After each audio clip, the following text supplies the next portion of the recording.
श्री श्री गीत गोविंद दशम सर्ग। प्रिय सखी ने कोप दूर करने के लिए श्री राधा को विविध प्रकार से समझाया, पर किशोरी जी का क्रोध आवेश क्षीण नहीं हुआ। इतने में दिन भी ढलने लगा। विरह ताप से दीर्घ श्वास चल रहे हैं। मुख कमल अतिशय मलिन हो रहा है। सखी उसके मान प्रशमन करने के सारे उपाय कर शांत हो चुकी है और स्वयं ने भी अभी अभी श्री कृष्ण की उपेक्षा की है। फिर उनको पाने की अभिलाषा कैसे करे?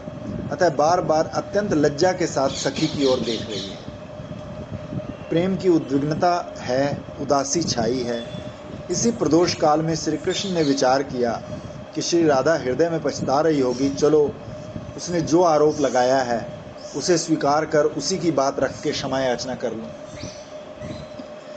अतः वो सुवंदना श्री राधा के समीप आकर आनंद से प्रफुल्लित होकर प्रणय से गदगद स्वर में निवेदन करने लगे।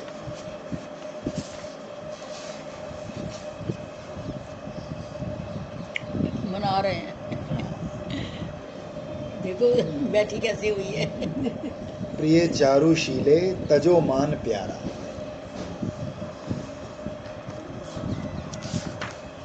श्री कृष्ण श्री राधा जी से कहते हैं, हे प्रिय, तुम्हारा स्वभाव तो अति शोभन है। तुमने मेरे विषय में जो अकारण मान ठान लिया है वो तो उचित नहीं है। जब से तुमने मान किया है तब से कामदाह मुझे जलाए जा रहा है। मान का कोई कारण भी तो नहीं है। व्यर्थ ही पर स्त्री रमण की शंका कर रही हो। तुम्हारे ही आश्रय से काम मुझे व्यथित कर रहा है। अपने मुख कमल का मुझे मधुपान कराओ, जिससे मेरा अंतर्दाह प्रशमित हो जाएगा। ये तो अति दुर्लभ है, इसे जाने दो। पर कुछ बोलो तो सही, अनुकूल प्रतिकूल कुछ तो कहो। जब तुम कुछ कहोगी तो तुम्हारा मुख कमल विलसित विकसित होगा। इससे तुम्हारे दंत की कांति कौमुदी प्रकाशित होगी और इससे मेरे अंतःकरण में निहित भय तिमिर विनष्ट हो जाएगा।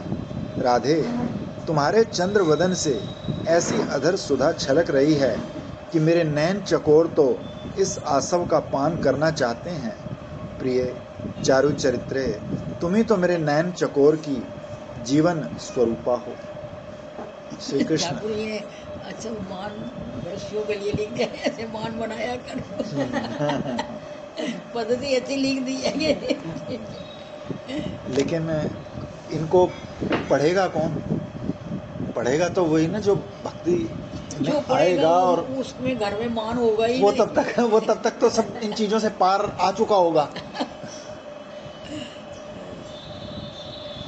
श्री कृष्ण श्री राधा को मनाते हुए कह रहे हैं, हे शोभन दंते, सुंदर दंत राजी से विलसित प्रियतमे राधे, तुम मेरे प्रति रोष मत करो।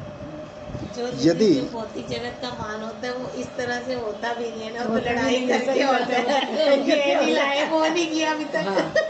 बोल बोल के होता है वो बोल बोल के होता है, ऐसा नहीं। वो चुप रह के तो होता ही नहीं। ये तो चुप है दोनों। हाँ, दोनों चुप है। वो तो बोल बोल के होता है। ये सुभान नहीं आया अभी तक, ये नहीं हुआ घर में। यदि वस्तुतः मुझ पर क्रोध प्रकाशित ही करना चाहती हो तो मुझ पर अपने तीक्ष्ण नेत्र बाणों का प्रहार करो। फिर भी तुम्हारे क्रोध की शांति नहीं होती तो मुझे और भी दंड दो। अपनी भुजाओं के बंधन में मुझे बांध लो, कैद कर लो। दंड है, पुरस्कार है। कैद कर लो। फिर भी संतुष्टि नहीं होती तो अपने दंत आघात से मुझे खंडित कर दो। फिर भी नहीं तो नखों से मेरे शरीर को काट डालो। उससे भी तुम्हें संतोष नहीं होता तो तुम्हें जो उपाय उचित लगे वो करो।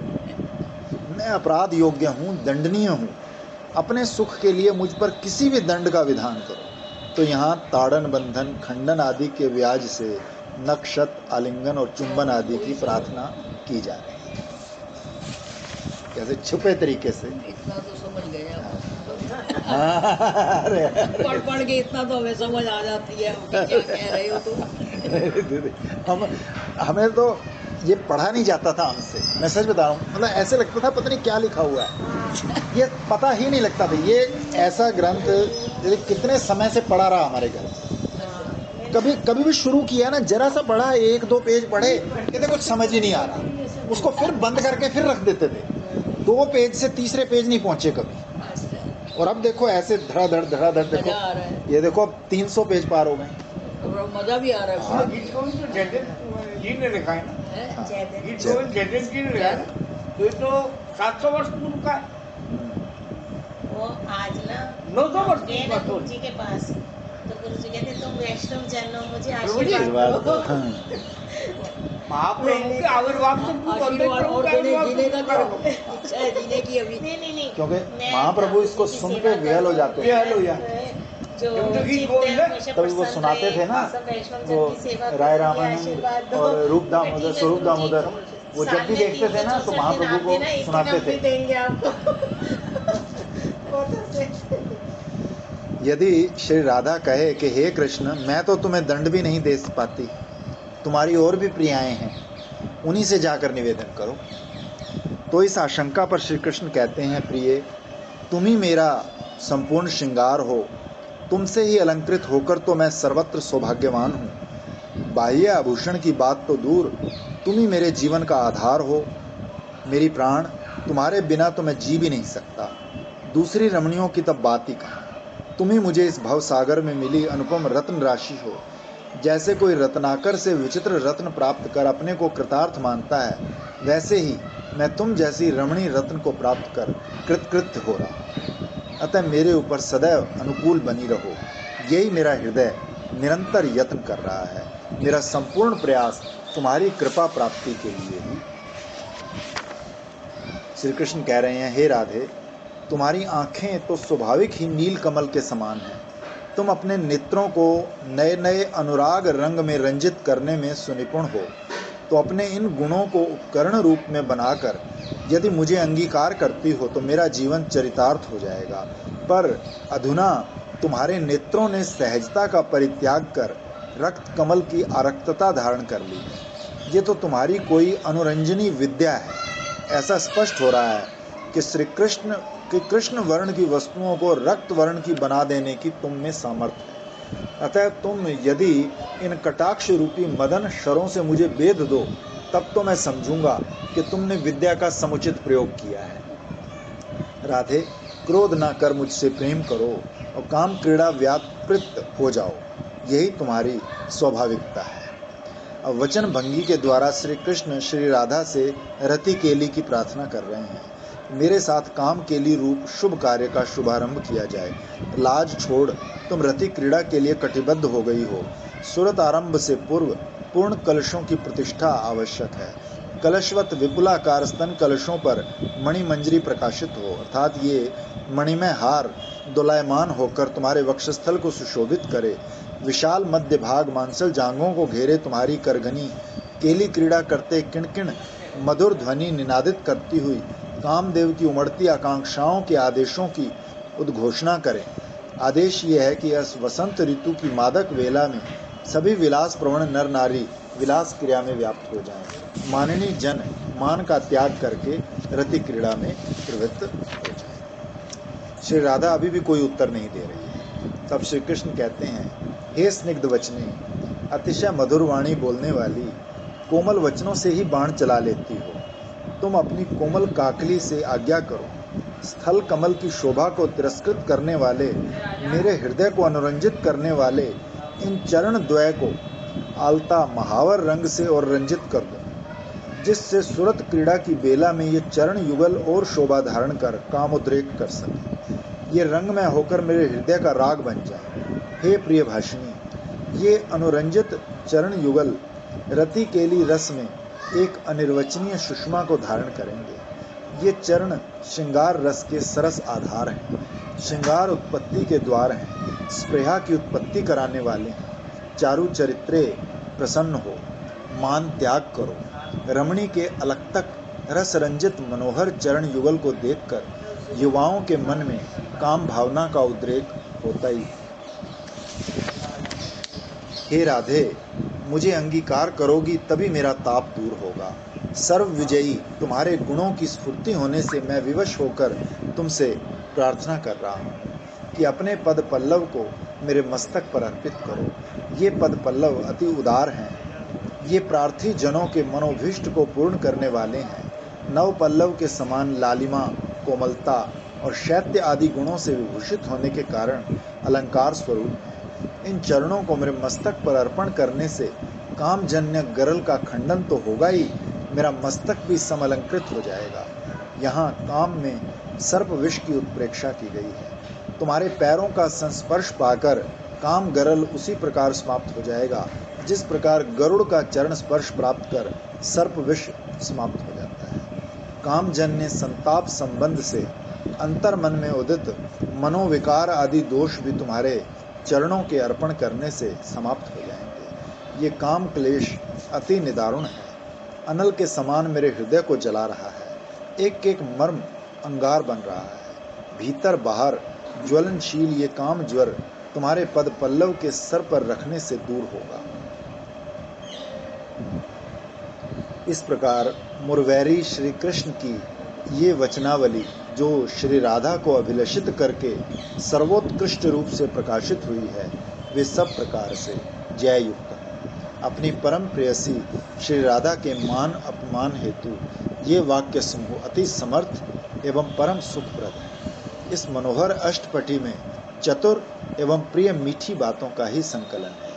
पद्मावती अर्थात श्री राधा श्री कृष्ण के ऊपर विजयिनी हों और विजयी हों। भारती से भूषित पद्मावती पति जयदेव, इसी अष्टपदी में कवि जयदेव की स्फूर्ति को श्री कृष्ण ने जयदेव के वेश में स्वयं लिपिबद्ध किया है।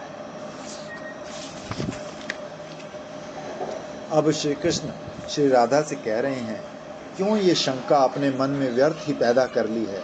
अन्य वनिता संग का आरोप मुझ पर मत लगाओ। मेरा तो अंतःस्थल और हृदय तुम्हारे कुछ कलशों और जगनों के भार से इस प्रकार आक्रांत है कि कहीं दूसरों की स्मृति का अवकाश ही नहीं है। मेरे हृदय में तुम्हारे प्यार ने संपूर्ण रूप से व्याप्त होकर आक्रमण कर लिया है।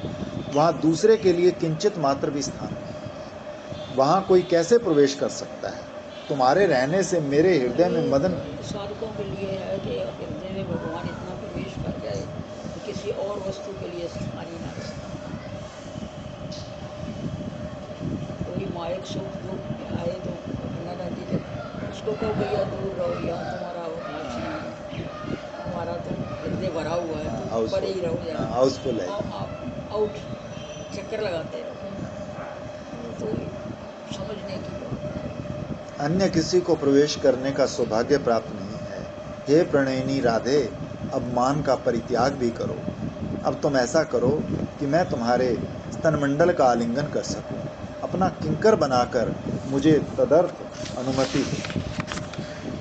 श्री कृष्ण श्री राधा से कहते हैं, हे मुग्धे, यदि तुम्हें मेरे वचनों पर विश्वास नहीं है तो मुझे दंड दे सकती हो। क्रोध के आवेश में तुम मुझे समझने का प्रयास ही नहीं कर रही हो, अतः तुम यथेच्छ रूप से मुझ पर शासन करो।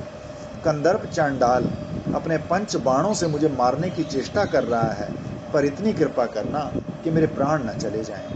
हे आत्महितानभिज्ञे, चंडित्व का परित्याग करो।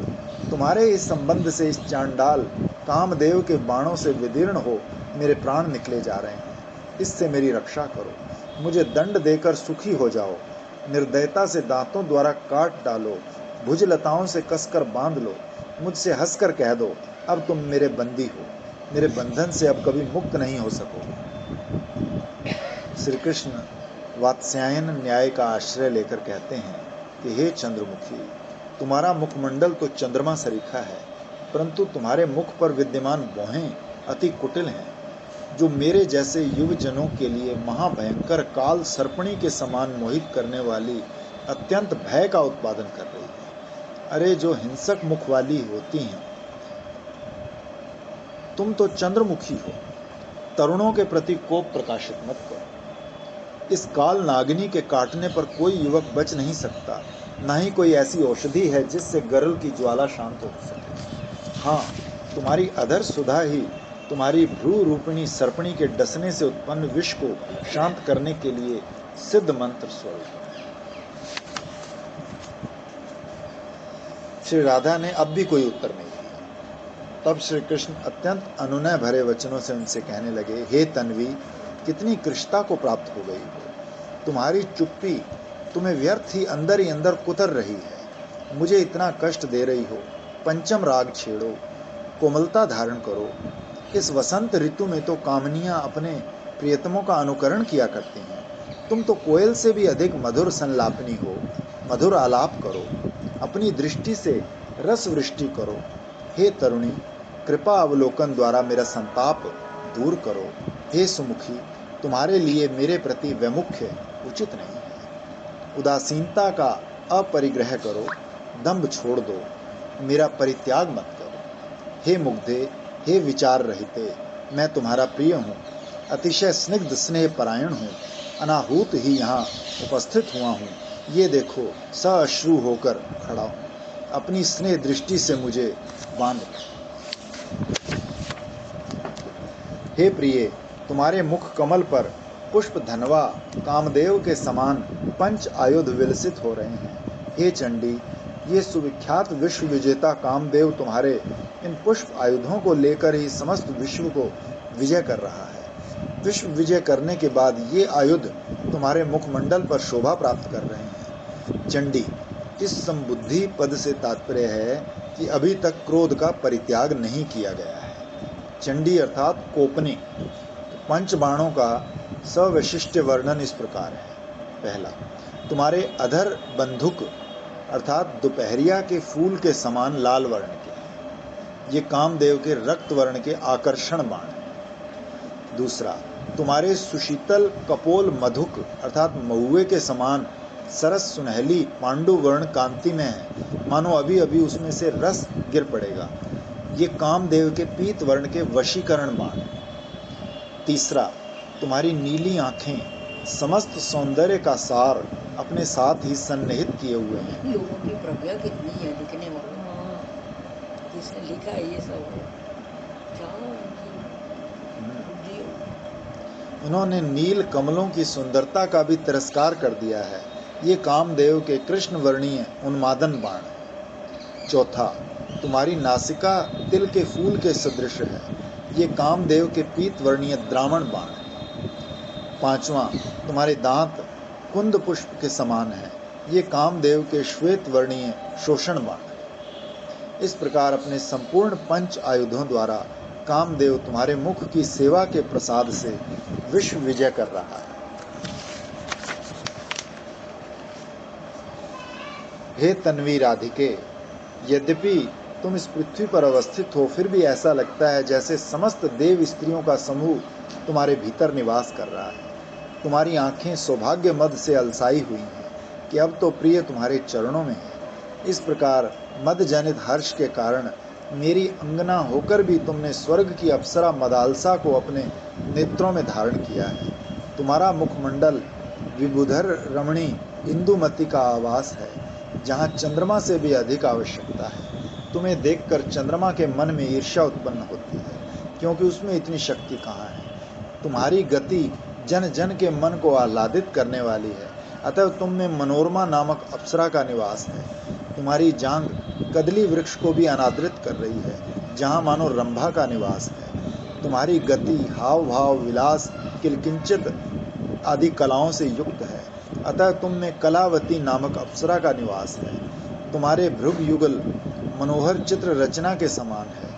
वहाँ लगता है कि तुम पृथ्वी पर रहती हुई भी इस पृथ्वी छंद में उतरकर देवताओं के यौवन का वितान बनी हुई हो।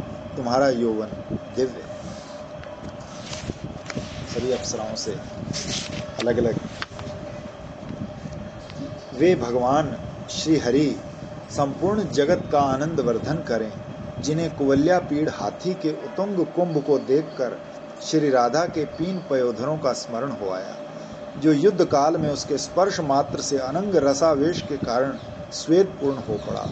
पुनः जिनके नैन युगल निमिलित हो गए, जिसे कंस पक्षी जीत गए और अंततः उसको मार देने पर कृष्ण पक्ष जीत गए।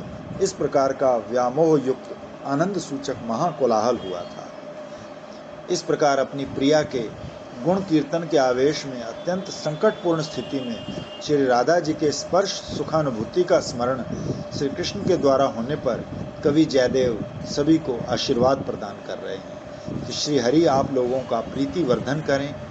जब भगवान श्री कृष्ण का कंस के हाथी कुवल्या पीड़ के साथ युद्ध हुआ तब उस युद्ध स्थल में उस हाथी के कुंभ स्थल को देखकर उन्हें श्री राधा जी के 3 पयोधरों का स्मरण हुआ।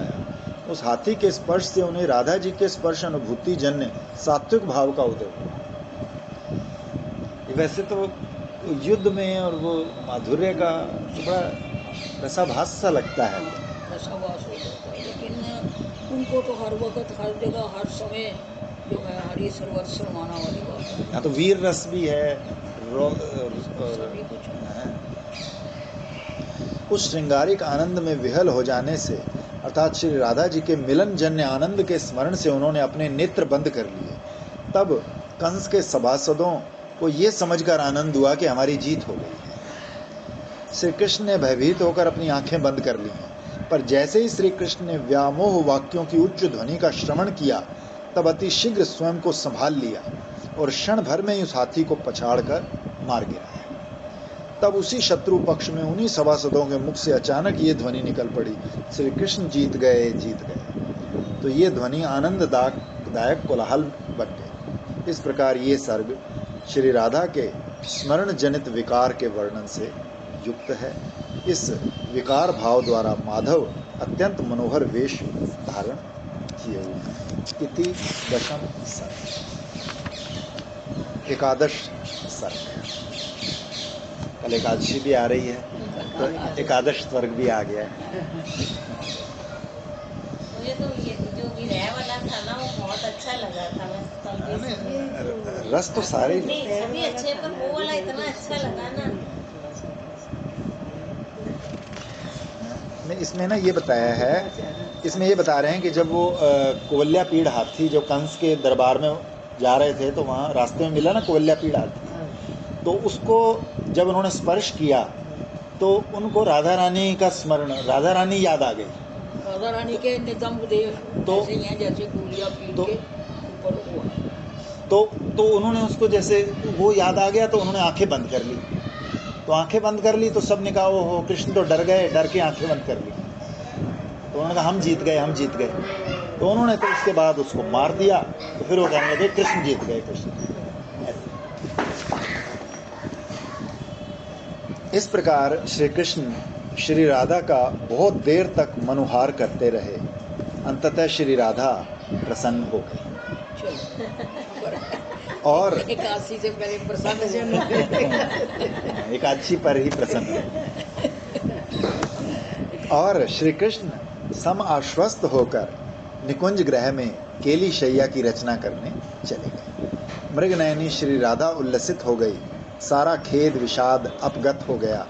हिरनी जैसी आंखों में भावों का उद्वेलन होने लगा, उनमें हर्ष समा गया, भीतर ही भीतर उमगने लगी। अभिसरण के योग्य वेशभूषा नील निचोल नीले वसन को पहनने लगी, जिसे कोई और ना देख सके।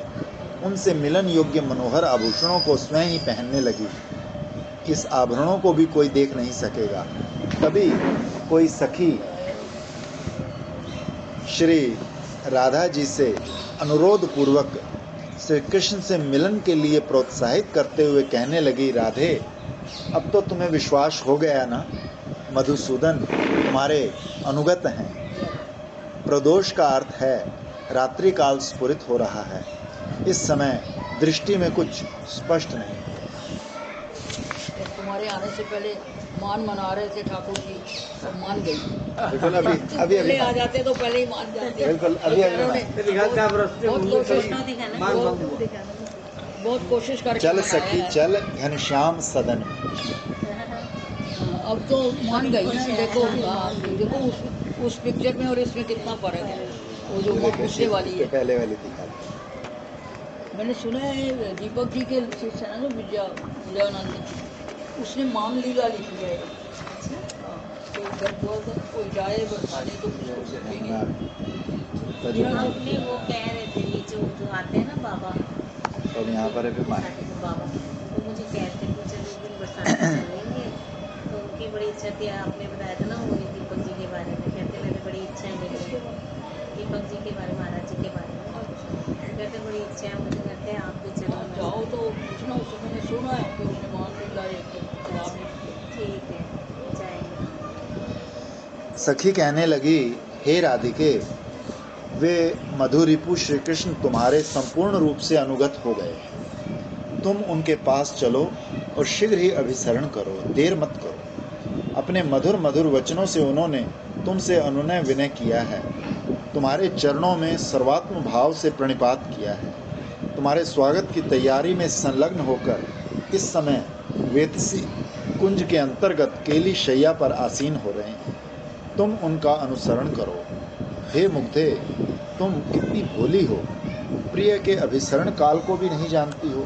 चलो उनका अनुसरण करते हुए सर्वात्म भाव को प्राप्त हो जाओ। तो प्रस्तुत श्लोक में राधिके में क प्रत्यय उनके मुग्धत्व को द्योतित करता है। मधुसूदन का अनुसरण करो, विलंब मत करो, ये ध्रुव पद है। तंजुल आदि विभाव से निकुंज, उपादान इत्यादि प्रकट हो रहा है। स्थूल उरुद्वय एवं पीन पयोधरों से विभूषित श्री राधा, तुम स्तन भार और श्रोणी भार से झुकी जा रही हो। तुम धीरे धीरे चलो। तुम्हारी विलंबित लयमयी चाल हंसों को भी लज्जित करने वाली है। तुम धीरे धीरे मंथर गति से उस मंजुल केली कुंज में पधारो। अपने मणिमय नुपुरों से सुसज्जित कदमों को ऐसे विन्यस्त करो कि उनका मधुर रसवर्धक नाद होता रहे। हे मुग्धे, अब इन शिथिल पदार विंदों को पृथ्वी पर रखते हुए हंस की चाल को पराजित करते हुए मधुसूदन के समीप चलो, देर मत करो। इन मणि नुपुरों को मुखरित होने दो। लेकिन सखियां तो उसके ऊपर रुई बांध देती है ना, ताकि उसकी आवाज ना आए। रुई की सेवा ही है रात की, सुलाने से पहले, ले जाने से पहले वो सब जगह रुई बांध दी जाती है। सखी, चल भी पड़ो। सुनो ना, तुम्हारे अभिसार हेतु कितने ही मंगल संकेत हो रहे हैं। ये वसंत ऋतु है, चहुं दिशाओं से भ्रमरों का गुंजन निनादित हो रहा है। ये तुम्हारी नुपुर ध्वनि से तालमेल बिठाने के लिए विकल हो रहे हैं। रमणीय तरुणी जनों के चित्त को मोहित करने वाली इन भ्रमरों की ध्वनि सुनो। सखी, जैसा ये मधुप श्याम वर्ण का है, वैसे ही श्री कृष्ण श्याम वर्ण के हैं। उनके अभिसरण हेतु संकेत नाद तरुणियों के चित्त को मंगल कर देते हैं। भला उनकी स अनुनय पूर्ण चाटुकोक्तियां किसके मन को आंदोलित नहीं करती। देखो, सुनो, इस मधुमास में कामदेव की आज्ञाकारिणी कोकिलाएं भी कूक उठी हैं। इनका पंचम स्वर मानो कामदेव की आज्ञा का उद्घोष कर रहा है। कामदेव की वंदनी होकर भी ये कूज रही हैं। तुम भी इन कोकिलाओं में अपने भावों को समाहित कर दो। कामदेव के आदेश को प्रचारित होने दो। कामदेव के कुसुम सायक मनोज की आज्ञा का डिम नाद करो। कामदेव का आदेश है, सभी विलासी तरुण तरुणियां वसंत ऋतु में उन्मुक्त विहार करें। सखी कहती है, हे कर भोरू, अर्थात हाथी की सूंड के समान जंघाओं वाली, वायु से चंचल पल्लव रूपी हाथों से लताओं के समूह तुम्हें श्री हरि के पास जाने की प्रेरणा दे रहे हैं। चलो, सारी प्रकृति तुम्हें आगे ले जाने के लिए विकल है, विलंब मत करो। ये मंद मंद बयार चल रही है। किसलय के आंदोलन संकेत तुम्हें प्रोत्साहित कर रहे हैं। अचेतन चेतन के समान तुम्हें प्रतिबोधित कर रहे हैं। अतः तुम्हारी इष्ट सिद्धि अवश्यम भावी है। त्वरित गति से चलो, जल्दी चलो। तुम में अनुरक्त प्रीतम श्री कृष्ण वंजुल लता ग्रह में विलास शैया पर तुम्हारी प्रतीक्षा कर रहे हैं। चलते समय तुम्हारे पैरों का ऊपरी हिस्सा हथेली या हथेली के ढलान जैसा लगता है। सखी कहती है, हे राधे, क्या सोच रही हो? अब तुम्हें और किस प्रमाण की आवश्यकता है? यदि तुम्हें मेरा विश्वास नहीं है तो मनोहर हार रूपी जल धारा वाले कुंभ के समान अपने कुचों से पूछ लो। भला इनके प्रस्फुरण का कारण क्या है? ये कामदेव की तरंग से वशीभूत होकर तरंगायित हो रहे हैं और प्रिय आलिंगन की सूचना दे रहे हैं। इनकी रस धारा में ही श्री हरि प्रेम सागर में निमग्न हो जाएंगे। इन्हें श्री हरि के कर कमल स्पर्श की लालसा हो रही है। इन स्तन रूपी शकुन कलशों पर विद्यमान विमल मनोहर हार पावन एवं निर्मल जल की धारा के समान है।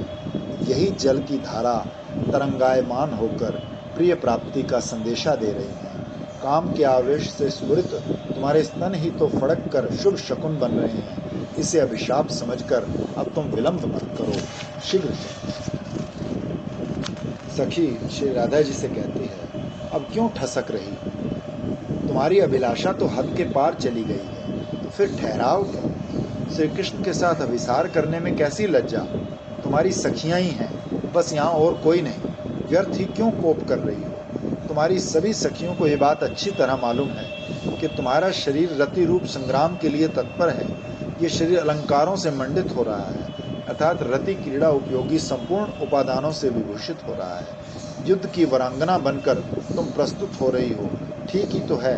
जिस तरह युद्ध के लिए प्रयाण के समय विविध वाद्य बजाए जाते हैं, उसी तरह जब रति रण के लिए तुम प्रस्थान करोगी तो उस समय करघनी में संलग्न घुंघरू बजने लगेंगे।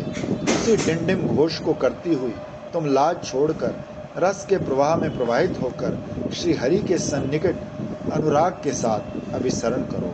चलो हे चंडी, संकेत स्थल की ओर उन्मुख हो।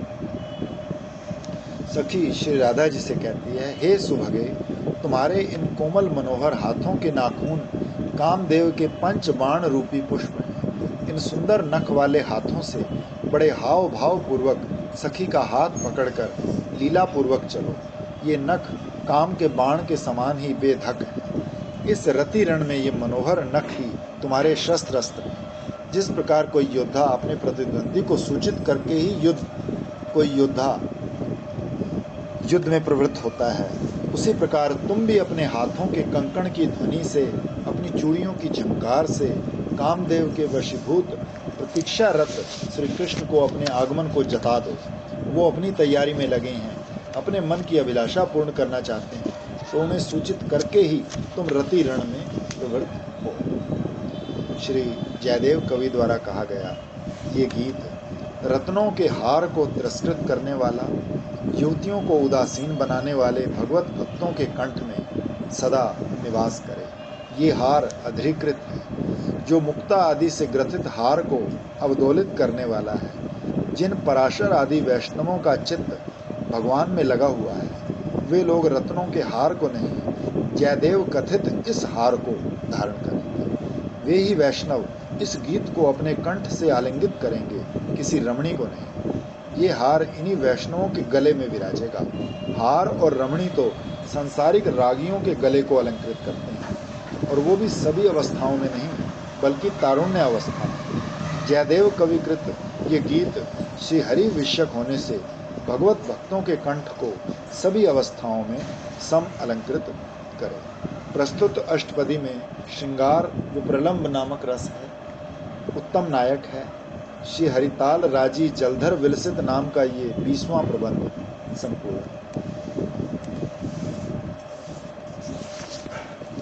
सखी कह रही है, राधे, श्री हरि सघन अंधकार में बैठे हुए हैं। उस निकुंज में अति विचित्र राग। कृष्ण बोलते हैं या सखी बोलती है?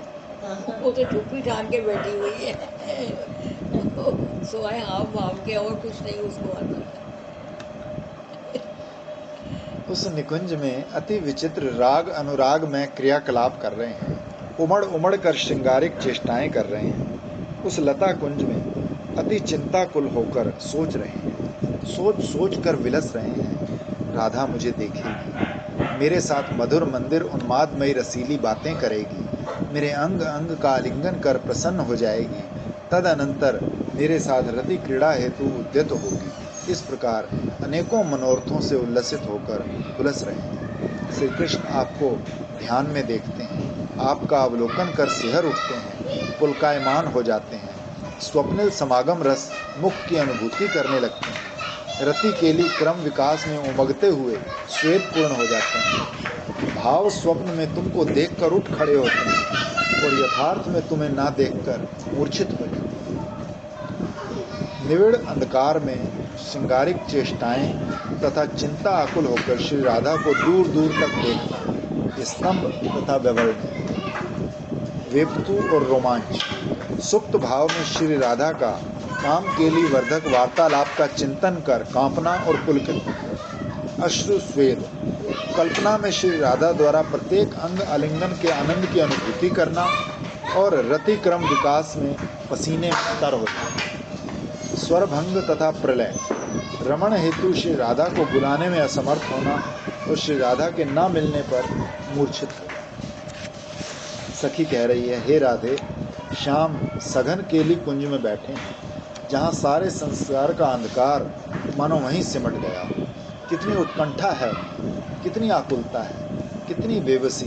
अब विलंब मत करो। रात्रि काल में अभिसारिकाओं के लिए अंधकार उत्तम नीले वस्त्रों के प्रिय मिलन हेतु हलन चलन गमन को कोई भी तो नहीं जान पाता। नील वर्णवत यह अंधकार भी नील वर्ण होने के कारण अभिसारिकाओं को अति प्रिय होता है। ये अंधकार ही धूर्त नायकों के साथ अभिसार की तथा रमण की इच्छा रखने वाली नायिकाओं का चारों ओर से आलिंगन करता है।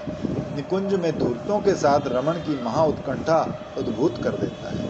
यही अंधकार उन अभिसारिकाओं का अंजन है।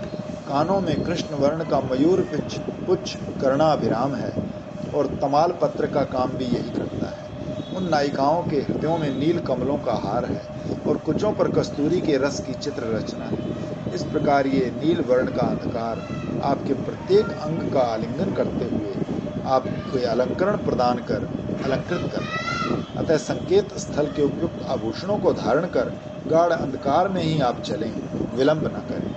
हर एक मुरमुट में अत्यंत चतुर रसिकों के अभिसार के लिए पूरा वातावरण अनुकूल है।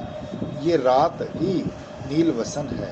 अपने निस्सीम विस्तार में अंग अंग को लपेटी सी है। चलो शीघ्र चलो, कहीं विपक्ष आदि की अन्य अभिसारिका वहां अभिसार न कर ले, उससे पूर्व ही तुम्हें वहां उपस्थित हो जाना चाहिए। इस समय नेत्रों में काजल, कानों में कर्णभूषण, गले में हार, कुचों पर कस्तूरी पत्र भंग रचना आदि की आवश्यकता नहीं है। शीघ्र चलो। सखी कह रही है, हे प्रिय, केसर की कांति के समान शरीर वाली अभिसारिकाओं के लिए मणि मंजरियों से चारों ओर रेखांकित हो तमाल पत्रों के समान अत्यंत नीला ये अंधकार प्रेम रूपी स्वर्ण की कसौटी है। ये अंधकार कसौटी का प्रस्तर बन स्वयं को प्रस्तुत कर रहा है। इसी अंधकार निष्कर्ष पर सुंदरियों का इन केसर दल सरीखी रमणी बालाओं के प्रेम का सोना परखा जाएगा। सोने का रंग ही कसौटी पर परखा जाता है, कसौटी का रंग सोने पर नहीं चढ़ता। श्री राधा, तुम और ये अंधकार मानो स्वर्ण पट्टिका के ऊपर नीली नीली कसौटी है ना, कि प्रेम स्वर्ण के ऊपर कसौटी। अब शीघ्र अतिशीघ्र अभिसरण स्थल पर चलो। प्रस्तुत पद में उपमा अलंकार और वसंत तिलिका छंद है। लजाई सी श्री राधा सखी के प्रोत्साहन करने पर जब निकुंज गृह में पहुंचती है तो श्रीहरि को वहां विद्यमान देखकर और भी लज्जित हो जाती है। निकुंज द्वार श्री हरि को विद्यमान देखकर और भी लज्जित हो जाती है। तो निकुंज द्वार उनके आभूषण की कांति से, उनके मुक्ताहार की उज्ज्वलता से, उनकी सोने की करघनी की दीप्ति से, उनके पुखराज और कान की मणियों की द्युति से दीप्त हो उठता है। उसी आलोक में उसे प्रतीक्षारत श्री कृष्ण दिख जाते हैं। देखते ही लाज से भर जाती है। उचित ही तो है, कामवती युवतियों के प्रथम संगम में लज्जा किसी काम अतिशयता का ही विधान करती है। अब सखी उन्हें आगे पैर रखने के लिए अनुरोध करती है। प्रस्तुत पद में वसंत तिलका छंद है। सखी श्री राधा से कहती है, रति क्रीड़ा के उत्साह से प्रसन्न मुख वाली हे राधिके, अब तो प्रेम के आवेग में तुम मुस्कुराकर हर्षित हो रही हो। इस मनोहर झुरमुट के बीच में ही केली ग्रह बना हुआ है। उसी क्रीड़ा ग्रह में जाइए और माधव के समीप जाकर उनके साथ रमण कीजिए। सखी कहती है, कलश सरीखे स्तनों पर चंचल मुक्ताहार धारण करने वाली राधे, तुम्हारा ये चंचल हार संकेत कर रहा है कि तुम भी रति चपल हो। तुम्हारे लिए ये किसलय शैया नवीन अशोक पत्तों से रचाई गई है। जाओ इस सुसज्जित शैया पर विलसो। तुम्हारा शरीर फूलों से भी अति सुकुमार है और ये पूरा का पूरा केली मंडप चयन किए गए फूलों से रचा गया है और उन फूलों की चमक से उद्विग्ध हो रहा है। अतः इस पवित्र शयन ग्रह में जाओ और श्री कृष्ण के साथ आमोद करो। चलो निर्भय ही प्रवेश करो, ये तुम्हारा ही घर है। सखी कहती है, राधे तुम मदन के बाण समूह से भयभीत हो गई हो, अतः तुम श्रृंगार गृह में प्रवेश करो। इसमें मलय पर्वत की दक्षिणैया बयार झिरझिर बह रही है। पुष्पों के मध्य भाग से आने के कारण मृदुल स्पर्श वाली ये वायु लता कुंज को और भी सुरभित और शीतल बना रही है। जाओ, इस प्रेम मंदिर में जाकर श्री कृष्ण के साथ विहार करो। ये तो तुम्हारे भीतर के रस को प्राणों के द्वारा गीतों में मुखरित करने का क्षण आया है। गाओ, प्रेम के उन्मादित गीत गाओ। सखी कहती है, राधे, तुम्हारी जांघें आलस्य युक्त और स्थूल हैं, और ये निकुंज भी अति विस्तृत विविध लताओं से और पल्लवों से रचित है। इन लताओं से और भी नए नए पल्लव प्रस्फुटित हुए हैं, जिनसे ये लता निकुंज और भी अधिक धन्य हो गया है। अतः इस कोमल पत्र कुंज में अपने प्रीतम श्री कृष्ण के साथ चिरकाल पर्यंत विलास करती रहो। सखी कहती है, राधे, कामदेव के उद्वेग से उत्पन्न श्रृंगार रस में तुम भावमयी हो गई हो। वसंत में परम आनंद पाने वाले पुष्प रस के आस्वादन से आनंद पूर्वक गुंजार करने वाले मधुमत भंवरों के झुंड वाले लता भवन में आनंद की भूमिका है। प्रणय मिलन का मंगल मुखरण है। चलो, इसमें प्रवेश करो। सखी कहती है, हे दशन की दीप्ति से शोभायमान शिखर मणिमयी राधे, कोकिलाओं की अत्यंत मधुर काकली से गुंजायमान इस लता निकुंज में प्रवेश कर श्री कृष्ण के साथ विहार करो। लताओं से सघन इस केली ग्रह में श्री हरि के साथ मन भर विलसो, देर देर तक विलसो।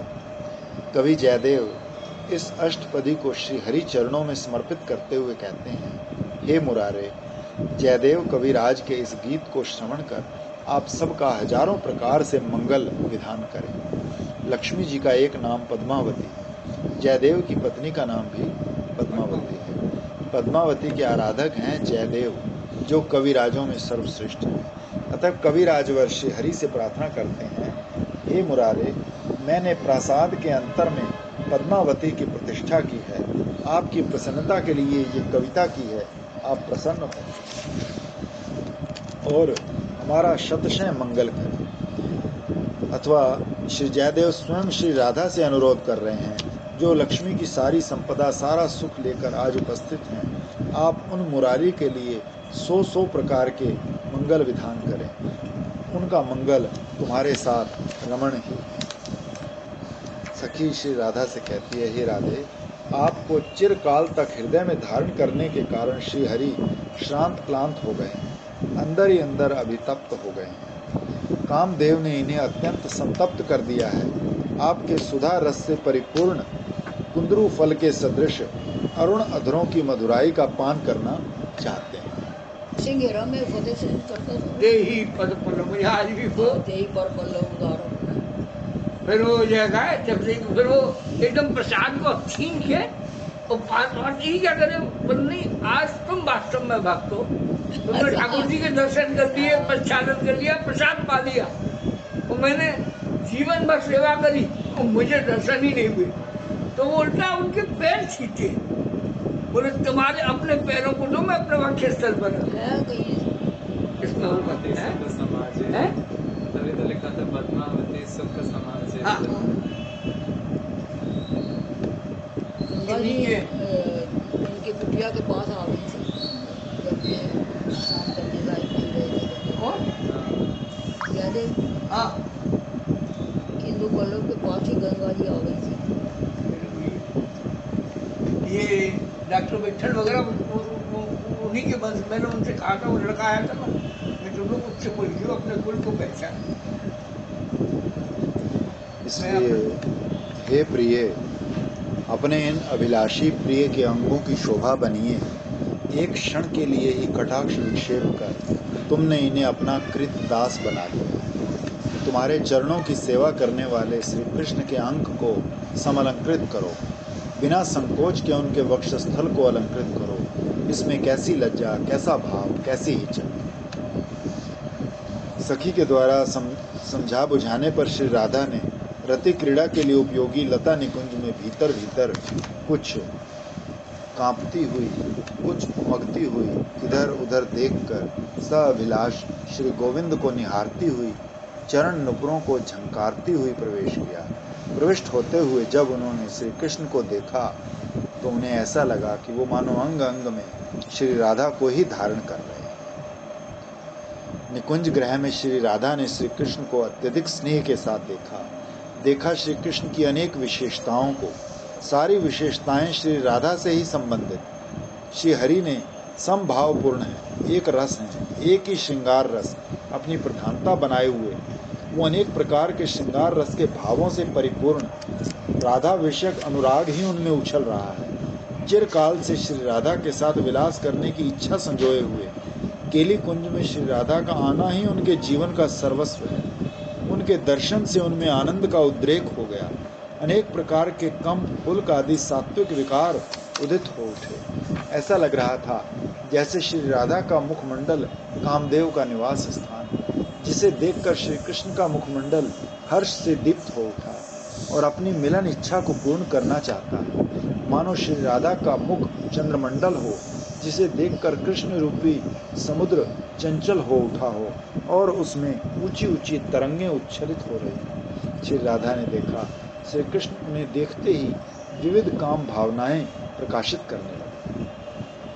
प्रस्तुत पद में श्री कृष्ण की उपमा यमुना के आपूरित जल प्रवाह से की गई है। उनके नील वर्ण वक्षस्थल को बार बार आलिंगन करने वाला शुभ्र जानु पर्यंत लटकता हुआ शुभ मुक्ताहार ऐसा प्रतीत हो रहा है मानो यमुना का नीला जल सफेद फेन से मिश्रित होकर प्रकाशित हो रहा हो, अथवा यमुना के जल में फेन मिल गया। श्री हरि का श्री विग्रह श्याम वर्ण, जिस पर उन्होंने पीत वर्ण का पीतांबर धारण कर रखा है, वो इस प्रकार सुशोभित हो रहा है जैसे नील कमल अपने पीले पराग से परिपूर्ण रूप से परिवेष्टित मंडित हो रहा है। इस बात की भी सूचना दी जा रही है कि श्याम वर्ण के वक्षस्थल पर तुम गौरांगी की शोभा भी अत्यधिक होगी। इस प्रकार विपरीत रति भी प्रदर्शित हुई है। जब श्री राधा ने निकुंज सदन में प्रवेश किया तब श्री कृष्ण के नेत्र अति चंचल हो उठे। उनके मंद मंद मुस्कान से युक्त अति मनोहर मुखड़े को देखकर श्री राधा के मन में रति विलास की इच्छा उत्पन्न हो उठी। श्री कृष्ण का सस्मित मुख उस शरदकालीन प्रफुल्लित कमल के समान लग रहा था जिस पर दो खंजन पक्षी क्रीड़ा कर रहे। वस्तुतः उनके नेत्रों की चंचलता क्रीड़ा परायण खंजरीट खगों के खंजन पक्षी के समान लग रही थी। श्री राधा को देखकर श्री कृष्ण अविकारी ही रहे। अतः यही उनकी उपमा शरदकालीन तड़ाग से दी गई है। तो प्रस्तुत श्लोक में नेत्रों की चंचलता रति राग को व्यक्त कर रही है। उनके कटाक्ष श्री राधा के मनमत को अभिवृद्धित करने वाले हैं। शरद काल में खंजन खग का वर्णन उचित ही है।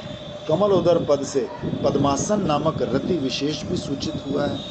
उसका मनोहर मुख युवतियों में रति की अभिलाषा उत्पन्न करने वाला है। उस समय निकुंज में श्री कृष्ण के कानों में विभूषित दोनों कुंडल ऐसे लग रहे थे मानो दो सूर्य उनके प्रफुल्लित मुख कमल का स्पर्श प्राप्त करने के लिए कपोलों पर मिलित हो रहे। इस प्रसंग से अर्थात मिहिर प्रकाश से रति काल का अंत भी सूचित हो रहा है। उस पर भी श्री कृष्ण मंद मंद मुस्कुरा रहे हैं। स्मित कांति से उनका वदन कमल और भी रुचिर और समुज्ज्वलित लग रहा है। वन के अधर पल्लव रति लोभ की तृष्णा अभिव्यक्त कर रहे हैं और श्री राधा के अधर पान के लिए उत्कंठित हो रहे हैं।